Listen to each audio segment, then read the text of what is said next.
নমস্কাৰ বন্ধু বান্ধৱীসকল, মোৰ ইউটিউব চেনেললৈ আপোনালোক সকলোকে স্বাগতম জনাইছোঁ। কেনে আছে আপোনালোক?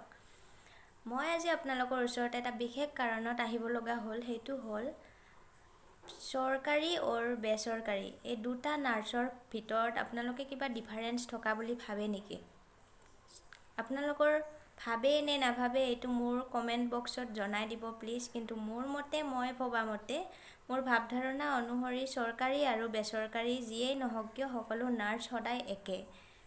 কাৰণ চৰকাৰীত জব কৰক বা বেচৰকাৰীত জব কৰক, সিহঁতে পঢ়োঁতে একেখন ইনষ্টিটিউটতে পঢ়ি অহা যায় আৰু শিক্ষাখিনিও একেধৰণে দিয়া যায়। কোনো ধৰণৰ চৰকাৰী হস্পিটেলত কাম কৰা চিষ্টাৰক বেলেগ ধৰণে শিক্ষা, প্ৰাইভেটত কাম কৰাসকলক বেলেগ ধৰণে শিক্ষা, এনেকুৱা কোনো ধৰণৰ ছিষ্টেম বৰ্তমানলৈ হোৱা নাই আৰু ভৱিষ্যতেও নহয়। একেখন ইনষ্টিটিউটত পঢ়ি আহি কিছুমানে হয়তো গভমেণ্ট জব পায়, কিছুমানে হয়তো প্ৰাইভেটতে কৰি থাকে। সেই গভমেণ্ট জব পোৱাসকলক মই ক'ব বিচাৰিছোঁ, সিহঁতে গভমেণ্ট জব পালেও এনেকুৱা এটা নহয় যে সিহঁতে বহুত ওপৰত হ'ল, সিহঁতৰ বিহেভিয়াৰ চেঞ্জ কৰিব লাগিব। সিহঁত গভমেণ্টত হয়, সিহঁতৰ ৰুট চেঞ্জ কৰিব লাগিব, সিহঁতৰ কথা কোৱাৰ ভাৱভংগীবিলাক চেঞ্জ কৰিব লাগিব, এনেকুৱা ধৰণৰ কোনো কথাই নাই। মই দেখা পাইছোঁ, মই নিজেই নিজৰ ক্ষেত্ৰত মোৰ ফেমিলি পাৰ্চনক হস্পিটেলত লৈ যোৱাৰ ক্ষেত্ৰত মই বহুততে দেখিছোঁ যে গভমেণ্ট হস্পিটেলত এক্সাম্পল IV ফ্লুইড এটাৰ ক্ষেত্ৰত IV ফ্লুইড এটা খতম হ'লে প্ৰাইভেট হস্পিটেলখনত চিষ্টাৰ নিজে দৌৰি আহে, IV ফ্লুইড খতম হৈছে, চেঞ্জ কৰিব লাগিব। কিন্তু গভমেণ্ট হস্পিটেল এখনত সেই একেটা কামে IV ফ্লুইড চলি থাকিব, পেচেণ্টৰ IV ফ্লুইড শেষ হৈ ব্লাড ওপৰলৈ উঠি যাব, তথাপি কোনো ধৰণৰ চিষ্টাৰৰ তাত সমাগম নাথাকে। পেচেণ্টৰ এটেণ্ডেণ্টে নিজে মাতিব যাব লাগিব, তেতিয়াও সিহঁতে মিছবিহেভ, গৈ আছোঁ, নমৰে নহয়, এনেকুৱা ধৰণৰ ৰিপ্লাই।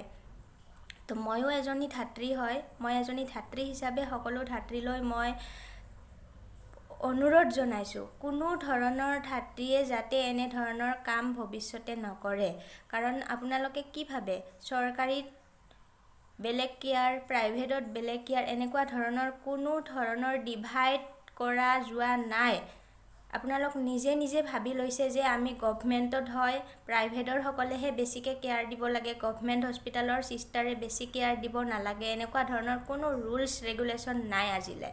আপোনালোকে নিজে ডিভাইড কৰিছে যে প্ৰাইভেটতহে পেচেণ্টৰ লগে লগে চিষ্টাৰে দৌৰি ফুৰিব লাগে, গভমেণ্ট হয়, আমি গভমেণ্টত চাকৰি কৰোঁ, পেচেণ্টে যি হয় তাকে হ'ব, এনেকুৱা ধৰণৰ কোনো কথা নাই।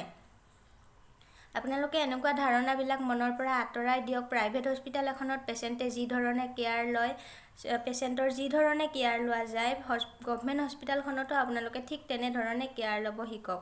কাৰণ আপোনালোকক শিকাওঁতে প্ৰাইভেটত কাম কৰা চিষ্টাৰজনীক যি শিকাইছে, আপোনালোককো সেই একেটা কথাই শিকাই পঠাইছিলে ইনষ্টিটিউটত। আপোনালোকে জব পোৱাৰ পিছত এনেধৰণৰ চেঞ্জ হ'ব লগা কোনো ধৰণৰ দৰকাৰ নাই, কাৰণ প্ৰাইভেট গভমেণ্ট বুলি একো এটা ডিফাৰেঞ্চ নাই পেচেণ্টৰ ক্ষেত্ৰত।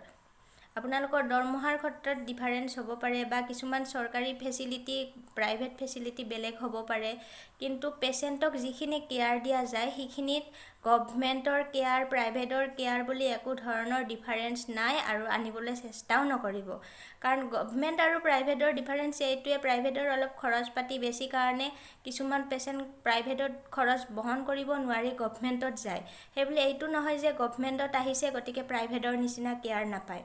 কিছুমান চিষ্টাৰ আছে, বেছিকৈ সিহঁতক মাতিলে কিবা সুধি থাকিলে, ইমান যদি ফেচিলিটি লাগে প্ৰাইভেটত যায়, এনেকুৱা ধৰণৰ বিহেভ কিয়?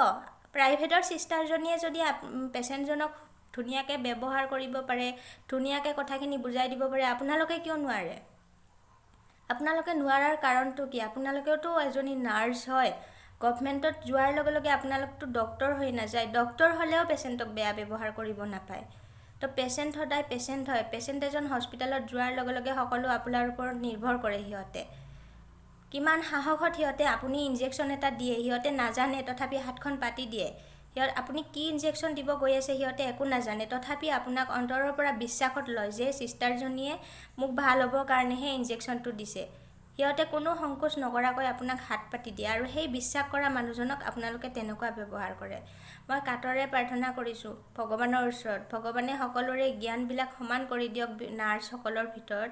আৰু আপোনালোককো কৈছোঁ, নিজেই নিজৰ পৰিচয়টো বেয়া কৰিব চেষ্টা নকৰিব। প্ৰাইভেট হওক, গভমেণ্ট হওক, এগৰাকী নাৰ্ছ হিচাপে মই গভমেণ্টত কৰোঁ, মই প্ৰাইভেটত কৰোঁ এইবিলাক নিবিচাৰি এজনী নাৰ্ছ হিচাপে, এগৰাকী ধাত্ৰী হিচাপে সকলো পেচেণ্টকে সমান কেয়াৰ দি আপোনালোকে নিজৰ সুনাম কঢ়িয়াই আনিবলৈ চেষ্টা কৰক। গভমেণ্ট আৰু প্ৰাইভেটৰ ডিফাৰেঞ্চ আপোনালোকে নিজে আনিছে। এইবিলাক বন্ধ কৰক, হাতযোৰ কৰি কৈছোঁ। আপোনালোকে এইবিলাক বন্ধ কৰি নিজৰ ভাল কাম কৰি ভাল পৰিচয় দিয়ক সমাজৰ আগত।